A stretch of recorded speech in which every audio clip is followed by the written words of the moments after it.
accueillons sur ce plateau Julia Dumont. Bonjour Julia. Bonjour, Julia. Vous êtes journaliste pour le site Info Migrants. On va évoquer avec vous la question des personnes déplacées par les bombardements israéliens au Liban. Et pour en parler, vous avez choisi une photo. Vous allez nous la montrer. Oui, tout à fait. Alors, cette photo qu'on va sans doute voir à l'écran, voilà, on la voit. Elle a été prise par un photographe de l'agence Reuters dans l'un des 880 hébergements collectifs qui ont été ouverts par le gouvernement libanais depuis la semaine dernière.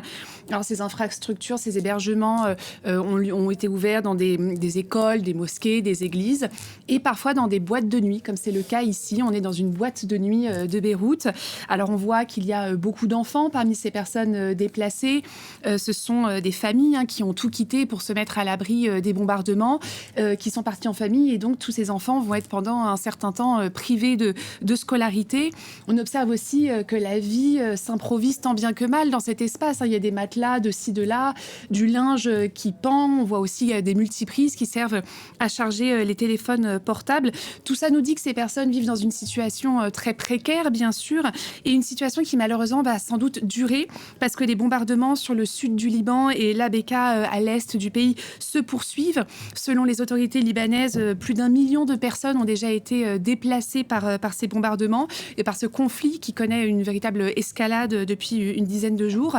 Ce qu'il faut savoir, c'est que le sud du Liban connaît en fait des bombardements depuis un an, depuis le lendemain de l'attaque du Hamas sur Israël le 7 octobre 2023. Et ces attaques avaient déjà fait des déplacés sur le plus d'1 million de personnes déplacées qu'on estime aujourd'hui. À peu près 200 000 personnes sont déplacées depuis un an pour fuir ces premiers bombardements.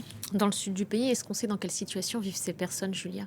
Alors, on a vu qu'il y a des hébergements collectifs, on l'a dit, mais tous les déplacés ne vivent pas dans ces hébergements. Sur le million de déplacés, en fait, ils ne sont que 250 000 à être allés dans ces structures.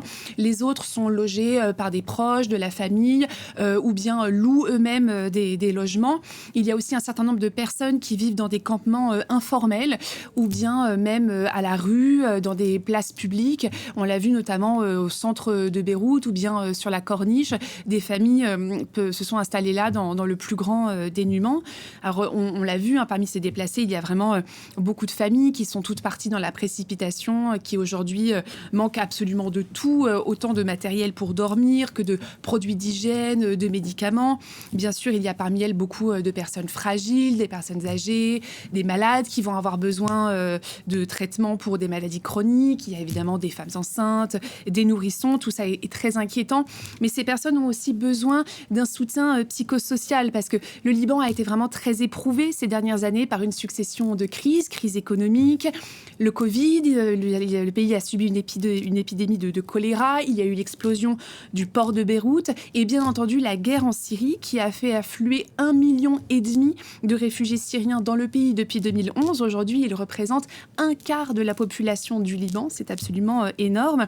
Et en fait, l'escalade du conflit avec Israël, c'est une nouvelle crise dans la crise que connaît le Liban.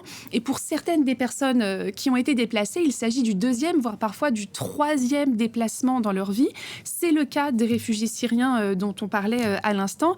Et pour certains, ce nouveau déplacement est rendu encore plus difficile parce qu'on a eu vent à Info Migrants de quelques cas de Syriens qui avaient été empêchés d'accéder aux hébergements collectifs. Des cas ont été rapportés dans la presse arabophone. On a également pu s'entretenir avec une membre d'une association d'aide aux Syriens au Liban qui nous a dit qu'elle avait été en contact avec des personnes dans cette situation, donc empêchées de se rendre dans certains hébergements. Et on a ce chiffre, au moins 240 000 personnes ont fui le Liban cette semaine pour passer en Syrie, des Libanais mais aussi des Syriens. On l'évoquait avec vous, Julia, ils sont des dizaines de milliers à faire aujourd'hui le chemin inverse. On va regarder ce sujet pour pouvoir aussi se rendre compte de la réalité de ces témoignages et on en reparle juste après. Image commentée par Thibaut Francesquet. C'est un retour qu'ils n'envisageaient a priori pas. Au poste frontière de Jouzia, de nombreux Syriens qui avaient fui l'enfer de la guerre pour se réfugier au Liban font aujourd'hui le chemin inverse. La plupart étaient partis depuis près de 10 ans. Les bombardements israéliens contre le Hezbollah les ont poussés de force sur les routes. Cela peut sembler paradoxal, mais aujourd'hui la Syrie, où la situation est toujours tendue, leur paraît plus sûre que le Liban. Nous avons fui la guerre en Syrie lorsque l'État islamique a envahi Raqqa. Nous sommes partis avec nos enfants sans rien emporter et nous sommes arrivés au Liban. Aujourd'hui, on a tout laissé, on a fui la guerre, Israël, on a fui d'une guerre à l'autre. On était repartis de zéro et maintenant nous sommes en dessous de zéro. Certains ont pris toutes leurs affaires, d'autres non. Le Croissant Rouge distribue un peu d'aide humanitaire à la frontière. Mais beaucoup de réfugiés ne savent pas comment ils vont vivre maintenant. Lorsque les bombardements ont commencé, nous étions au sud Liban. Nous avons fui vers une autre zone et nous nous y sommes réfugiés pendant 2 jours. Maintenant, nous allons à Raqqa. Nous allons devoir vivre dans la rue parce que je n'ai rien là-bas. Selon les autorités libanaises, plus de 240 000 personnes ont fui le Liban vers la Syrie depuis 2 semaines, parmi lesquelles 176 000 Syriens, mais aussi 63 000 Libanais. Voilà pour ces images et témoignages. Julie, est-ce que ces réfugiés syriens, ils partent parce qu'ils fuient les bombardements ? Oui, absolument. En fait, selon le HCR, et ce sont plus de 130 000 personnes qui ont déjà franchi la frontière libanaise pour rentrer en Syrie. Alors, parmi ces personnes, il y a beaucoup de Syriens, mais aussi des Libanais qui quittent leur pays pour se mettre à l'abri de ce conflit, des bombardements. Alors, sur cette frontière, il existe 4 points de passage officiels, donc où on est en contact avec les autorités syriennes dès lors que l'on entre dans le pays.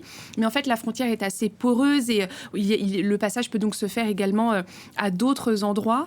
En fait, nous, on a parlé à l'ONG Première Urgence, qui est présente notamment au poste frontière de Jdédité Abous. Ils nous ont dit que là-bas, il y avait au moins 83 000 personnes qui étaient déjà regroupées, environ 60% de Syriens et 40% de Libanais. Et un chiffre très marquant, ils nous ont dit que 80% des personnes présentes avaient moins de 18 ans, ce qui confirme ce que l'on disait tout à l'heure, que ce sont vraiment beaucoup de familles qui partent. Les personnes cherchent à se mettre à l'abri du conflit, mais il faut savoir qu'entrer en Syrie présente un vrai risque pour les jeunes hommes syriens, parce qu'à ces postes frontières, il y a un risque d'être réquisitionné par les autorités syriennes pour effectuer le service militaire qui est toujours obligatoire. Lorsque l'on franchit la frontière et qu'on est un réfugié syrien, il y a aussi bien sûr toujours un risque d'arrestation pour les opposants au régime qui avaient fui le pays et le régime de Bachar el-Assad. Alors, pour essayer de contourner ce risque, certaines personnes préfèrent passer par le nord du Liban à l'aide d'un passeur pour se diriger vers les zones qui ne sont pas contrôlées par le régime syrien. C'est le cas de la région d'Idlib, par exemple. Mais dans tous les cas, que ce soit par les postes frontières officiels ou bien de manière clandestine, franchir cette frontière coûte très cher. On nous a dit que, par exemple, pour prendre un taxi pour une famille pour aller vers la frontière, ça peut coûter jusqu'à $250, parce que énormément de personnes cherchent à faire le trajet en ce moment et la zone reste très dangereuse. Si vous choisissez la voie clandestine, ça va également coûter très cher parce qu'il faudra rémunérer le passeur. Et puis en fait, que l'on soit libanais ou que l'on soit syrien, beaucoup de ces personnes vivent depuis des années dans une très grande pauvreté et du coup, ce sont des frais qui, pour beaucoup de familles, sont insurmontables et du coup, ces personnes vont être obligées de rester au Liban. Un grand merci à vous, Julia.